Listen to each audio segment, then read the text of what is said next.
మనోహరి, మనం దారి తప్పినట్టున్నాం. ఆ మాట ఇప్పుడు చెప్తున్నావా? ఇందాకేదో గొంతు వినిపించింది, చెవు దగ్గర చెప్పింది అని చెప్పావు. నిజంగానే ఏదో గొంతు వినిపించింది. ఛీ, చాలా ఆపు. నిన్ను నమ్మి వచ్చాను చూడు, నన్ను నేను కొట్టుకోవాలి.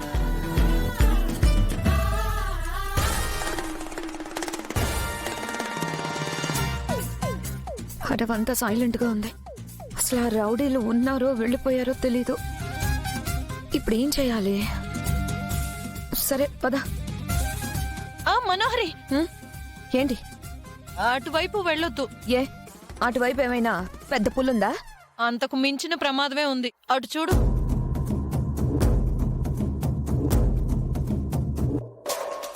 ఏంటది? ఊబి. ఊబా? అవును.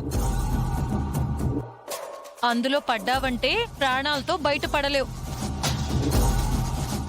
లోపలికి లాగేసుకొని ఊపిరాడకుండా చంపేస్తుంది. అది కర్రైనా, పక్షైనా, జంతువైనా, చివరికి మనిషైనా కూడా లోపలికి కూరుకుపోవాల్సిందే. త్వరగా ఇక్కడి నుంచి వెళ్దాం పదా. ఆగాగాగాగు. ఏంటి? ఇక్కడ ఊబి ఉందని నీకు నాకు మాత్రమే తెలుసు కదా? అవును. అయితే ఈ ఊబిలో బాగి పడేలా చేస్తే అది దాని కడుపులోని బిడ్డ ఇద్దరూ పోతారు కదా. ఐడియా బాగుంది, కానీ బాగీని ఇందులో ఎలా పడేస్తాం? మాయలేడి అరుపుతో సీత చిక్కుల్లో పడ్డట్టు బాగిని ఊబిలో పడేద్దాం. మాయలేడి అరుపులా? ఎలాగా? చూస్తూ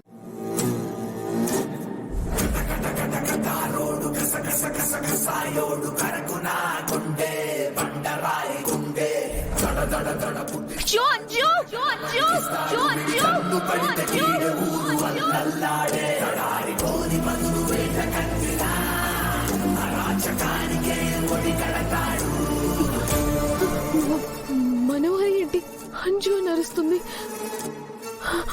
అంటే అంజు ఏదో ప్రమాదంలో ఉన్నట్టుంది. అంజు, అంజు! వీళ్ళని కార్ వైపు వెళ్ళిపోమన్నాను కదా, అంజు అక్కడ ఉండడం ఏంటి? గుప్తా గారు, మనో ఎందుకు అంజు అని పిలుస్తుంది? అంజుకేమైంది? మనోహరి ప్రాణాంతక నాటకమును మొదలుపెట్టినది. నాటకం ఏంటి గుప్తా గారు? వీక్షించదము పద. అంజు అని ఎందుకు అరిచావు? ఆ మిస్సమ్మ అరుపు విని అంజుకేమైందో అని ఈ ఊబి దగ్గరకొచ్చి ఇందులో పడి ఊపిరాడక చేస్తుంది. అవును, నీ అరుపు అడవిలో అందరూ వినుంటారు కదా. బాగి ఒక్కతే ఇక్కడికి వస్తుందని గ్యారెంటీ ఏంటి? అందరికంటే ముందు బాగియే వస్తుంది. దానికి తన కడుపులో ఉన్న బిడ్డ కన్నా ఆ నలుగురు పిల్లలే ఎక్కువ. అంజు కోసం ముందుగా వచ్చిన బాగిని ఆ ఊబిలోకి తోసేద్దాం. అందరూ వచ్చి చూసేలోపు బాగి ఊబిలోకి కూరుకుపోయి ఊపిరాడక చేస్తుంది. అంజు ఎక్కడున్నా? మన చేతులకు కూడా మట్టంటదు. బాగి బిడ్డతో సహా మనకి ఏ ప్రాబ్లం ఉండదు. ఆహాహాహా, మనోహరి, ఇంత టెన్షన్ లో ఉండి కూడా ఎంత మంచి ప్లాన్ వేసావు. నీకు నువ్వే సాటి.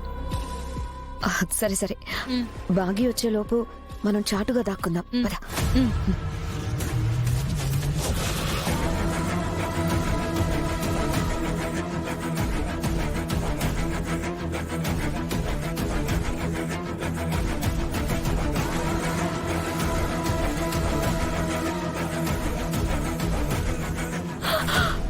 అంజు!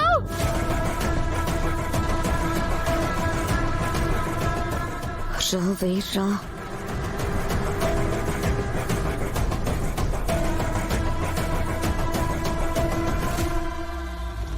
అమ్మా ఆగు!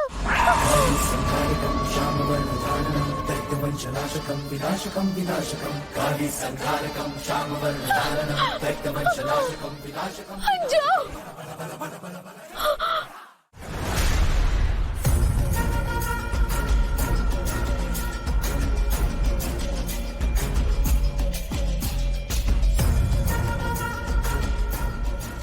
రాథోడ్, అల్లుడు గారు మనల్ని అందరినీ క్షేమంగా ఇక్కడికి పంపించేశాడు. కానీ ఇంకా బాగిని తీసుకురాలేదేంటి? ఏం కంగారు పడకండి సార్, మిస్సమ్మని సార్ క్షేమంగా తీసుకొస్తారు.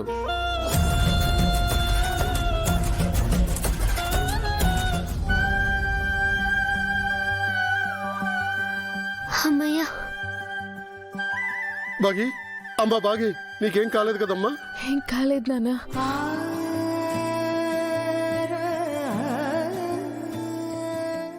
ఇందాకటి నుంచి మీ నాన్న తెగ కంగారు పడిపోతున్నాడమ్మా. నీకేమైందో, ఎలా ఉన్నావో అని. ఇప్పుడు మీ నాన్న మనసు శాంతించింది.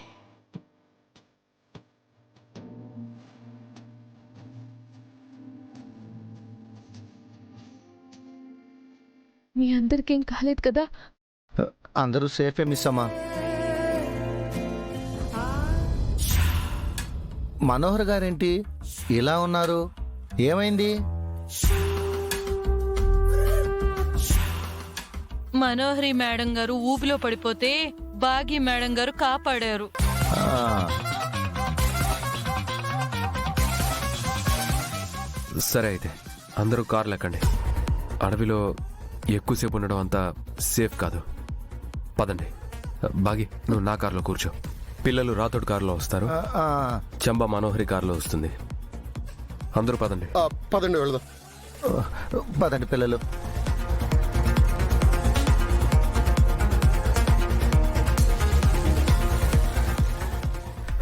ఇంతమందిలో ఆ బాంబు బయటికి తీయడం మంచిది కాదు. అందరూ కంగారు పడతారు.